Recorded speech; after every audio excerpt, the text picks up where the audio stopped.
Howdy folks, we are returning to the unit on similarity, and today we're going to talk about similarity in right triangles. So I'm going to again split the video up. We're going to make it a little bit shorter and manageable, but these are the topics we will cover for the lesson of similarity in right triangles. Today we're going to dive into identifying similar triangles and using that to find a distance. The next video we'll talk about geometric means and corollaries, whatever those are, but we'll get into that in the next video.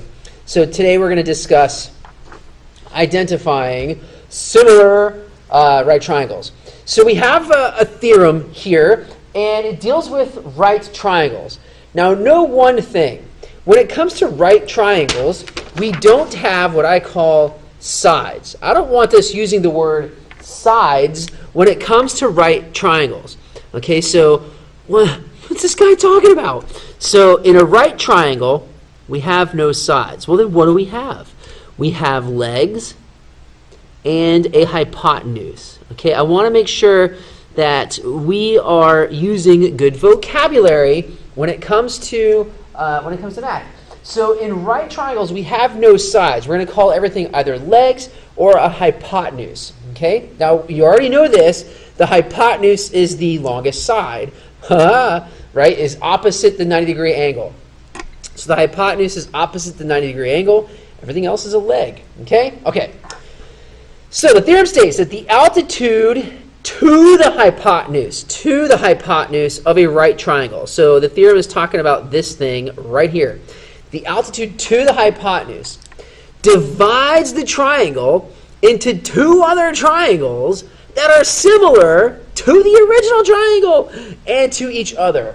That's an amazing thing. Okay, so when we have the altitude to the hypotenuse, okay, so from the right angle to the hypotenuse, that altitude does some pretty incredible things. It creates three similar triangles. Okay, so how does that work? Now, I'm a big fan of drawing pictures. So here's the picture in my own handwriting. So what the theorem is saying is that when you have the altitude from the 90-degree angle to the hypotenuse, you now have three similar triangles. You have a big one, a medium one, and a small one. Okay, so this is how I like to sort things out. And as I've mentioned in previous videos, I'm a big fan of correspondence to make sure that I know what sides correspond to what sides. So we have the big triangle, right? ABC, let's say, or ACB, whichever. The big triangle. We draw that, okay? And why would I draw it this way? Trigonometric purposes, I draw my right triangles this way because of trigonometry. But you can draw your right triangles whichever way. But notice how I'm liking to drawing this. I have my small leg on the bottom, my big leg on the side, and my hypotenuse where the hypotenuse is. Okay, so I have a small leg, a big leg, and a hypotenuse. And that's how I like to draw my triangles. So this becomes the big triangle. Remember, it was ABC? Well, it's still triangle ABC. Okay, so it's still that. Now, in the case of our altitude chopping up our triangle, we also have a medium-sized right triangle. So look at that medium-sized right triangle. I'm going to draw that as well, but I have to be sure that I'm labeling it correctly. So in the medium-sized triangle, notice D is where my right angle is. Okay, so D is my right angle. But where's the small leg? The small leg is CD. So I have to make sure that I am labeling it, the small leg, appropriately. And where's the hypotenuse? It's opposite the 90-degree angle. Hypotenuse is opposite the 90-degree angle. So you can redraw your medium triangle as long as you are labeling things correctly.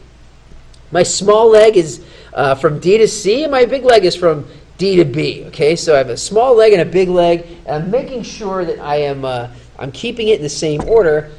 And so finally, what we can do is draw our tiny little baby triangle. Right? We also have a small right triangle. So we have three right triangles. Okay, and I made this one in red.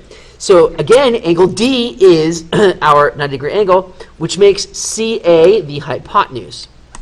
So the only question now is which one is the small leg, which one is the big leg, and of course you would know the small leg is going to be from A to D. So DA is our small leg and CD is our big leg. So what does this do? What does this do? We now have 3 similar triangles, but more importantly, if they're all in the same direction, we have established correspondence. And that is the big, big deal. With correspondence, we know everything.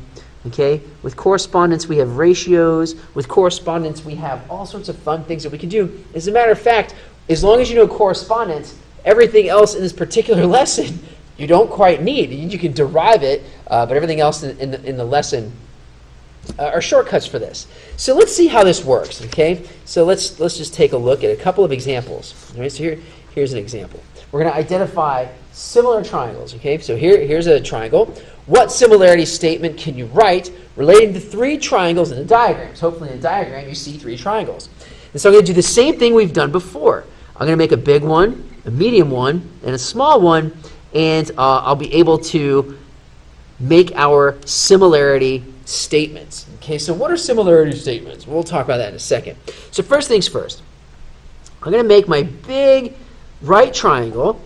Okay, so I have my right angle here, and I look at the big, big triangle. In the big triangle, angle Y is our 90-degree angle, and from Y to X is our small leg. So from Y to Z is our big leg, and we can draw our big triangle that way. Okay, so now for the medium triangle. Again, medium triangle, I'm going to draw another triangle. Okay, but this time I have the right angle is going to be a little bit different. So my medium triangle is right in here. Okay, so that's my medium triangle. Angle W is our 90-degree angle, and WY is the small leg, which leaves Z. WZ is the big leg. Okay, and then I have my small triangle. So I draw a small triangle. Boop, boop, boop. And the small triangle, of course, has the 90-degree angle at W. And the small leg is from W to X. And so the big leg is from W to Y. And so I have all 3 triangles written out. So I now know correspondence. I have everything I need to know. But the question is, write a similarity statement. What is that? Okay. The similarity statement is any way you want to call the triangles. Just call them in the same way. So we would say this. We could say triangle Y, Z, X would be similar to triangle. Now, since I call it Y, Z, X, I have to call this W, Z, Y. W, Z, Y is similar to, and again, small triangle. I went in this direction, so I have to call this W, Y, X. Oop, triangle W, Y, X. That is a similarity statement. But that's not the only one. I could also have called it, let's say, triangle XZY, right? I could have done that. And if I called this one triangle XZY, this would have to be triangle YZW, right? So you see how that's going. Triangle YZW, which is similar, of course, to triangle XYW. Okay, so that's how that works. Etc., etc., because we can go in the other directions. As long as they are read the same way, direction matters. That is the similarity statement. Okay? Okay. Another example. Let's see if we can do this a little bit quicker. Again, personally, I like to draw pictures. So I'm going to make a big, big triangle. And I have my right angle at angle P. And then my small leg is from P to Q, which leaves R as the big leg. And then my medium triangle is here, right? And the right angle is at S, and the small leg is from S to P, which leaves point R. And my small triangle. My small triangle, the right angle is at S, the small leg is S to Q, and so the big leg is from S to P. And so I have my similarity statements. And again, it could be the same thing. We could have a bunch of different similarity statements. Here's one. Let's just say we'll call this... we'll go in this direction. We haven't done that yet. So RPQ. Okay, we'll call that triangle RPQ is similar to triangle RSP is similar to triangle PSQ. So as long as we're in the same order, we can do it that way. Okay, so that's how we work with identifying similar triangles.